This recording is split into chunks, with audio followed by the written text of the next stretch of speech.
مسجد نبوی میں حبشہ کے لوگ ایتھوپیا وہ کر رہے تھے چھوٹے چھوٹے خنجر، اس کے ساتھ نا وہ رقص کر رہے تھے. تو حضرت عائشہ کے کان میں آواز پڑے کہ یا رسول اللہ میں نے دیکھنا ہے. تو کوئی ہمارے ایسا ہوتا کہتا تو لایا نہیں کرتی، فضول کام دیکھتی. تو نبی کی بیوی کو چل بیٹھ قرآن پڑھ، چل مصلی پہ بیٹھ جا، چل تسبیح پڑھ. تجھے خیال کیسے آیا دنیا میں دین مٹ رہا ہے، تمہیں خیال کیسے آیا کہ تو تماشا دیکھتی ہے؟ آپ نے کہا آؤ دیکھتے ہیں. خود آپ دروازے میں کھڑے ہو گئے اور عائشہ کو پیچھے کھڑا کر لیا. عائشہ رضی اللہ فرماتی میں آپ کے پردے میں کھڑی ہو کر میں دیکھتی رہی یہاں تک کہ آپ تھک گئے. ہمارے نبی تھک گئے، اور تھک کے نا کبھی یوں ہو جاتے، یوں ہو جاتے ایک پاؤں کا سارا. پھر کہنے لگے عائشہ بس نہ کریں. میں نے کہا نہیں ابھی میرا دل نہیں بھرا. اچھا ٹھیک ہے. پھر کبھی یوں ہو رہے ہیں، کبھی یوں ہو رہے ہیں، کبھی یوں ہو رہے ہیں، کبھی ہو رہے ہیں. حضرت عائشہ کہتی جب میں نے کہا بس پھر آؤ واپس آ. یہ میرے نبی کی زندگی ہے. تم لان تان سے زندگی بنانا چاہتے،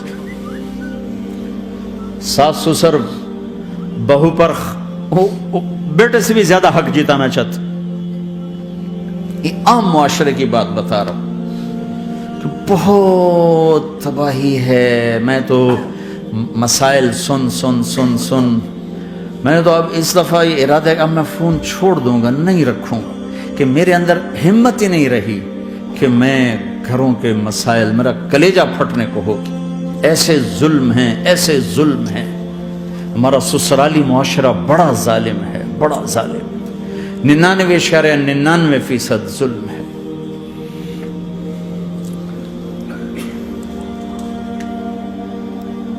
یہاں آنے سے پہلے ایک بچی کی بات، پنڈی سے اس کا فون آیا کہ سسرال نے کہا تھا بچی ہوئی تو طلاق دے دیں.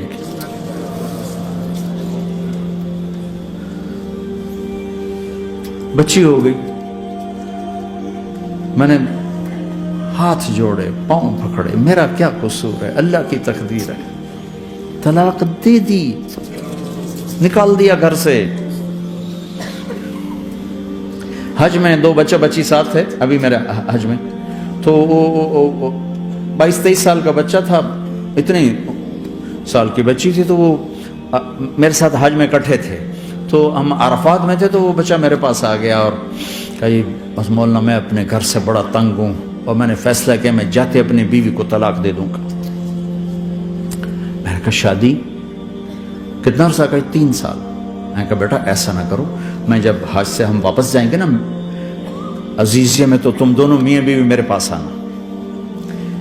تو ہم جب واپس گئے تو میں نے پہلے اس کی بچی کو بلایا اور وہ خود ہی ملنے آ گئے کہ میرے کچھ مسائل ہیں. پھر اس نے بیچارے نے اپنا دکھڑا شروع کیا.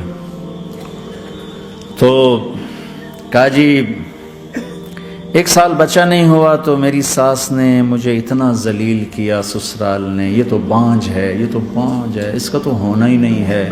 اور اتنے تانے کہ میرے ماں باپ بھی رو برا حال، میرا رو برا حال. پھر آخر یہ ہوا کہ چلو میڈیکلی دیکھا جائے، ٹیسٹ کیا گیا تو فالٹ بچے میں نکلا، میں تو کلیئر تھی. تو پھر میری ساس کی ٹیپ بدل گئی. تو تقدیر ہے، تقدیر میں لکھا تھا ایسے، تقدیر ہے. اب تقدیر آ گئی، اللہ کی رضا پہ. پہلے اس کو ذلیل کیا ہوا تھا اور جب بیٹے میں فالٹ نکلا تو اب یہ تو تقدیر ہے، تو اللہ کی رضا پہ راضی ہو جائے.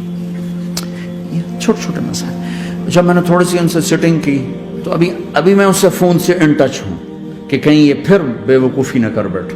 کہا مولانا ہمارا گھر سکھی ہو گیا پر ماں باپ دونوں ناراض ہو گئے. میں نے ان کی ناراضگی کی فکر نہ کر، انہیں راضی کرنا تیرے ذمے، تیری بیوی کے ذمے نہیں ہے. تو اپنا حسن سلوک باقی رکھ.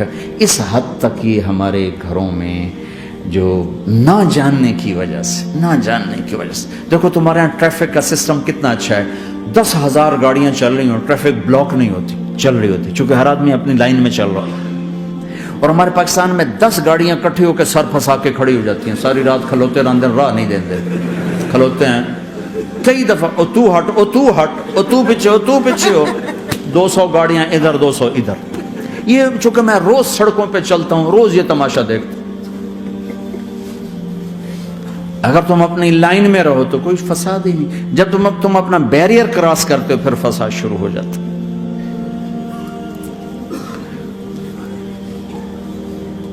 تو بھائیو اپنے نبی کی زندگی سیکھو. ایک سارا کام چھوٹا سا کام, زبان.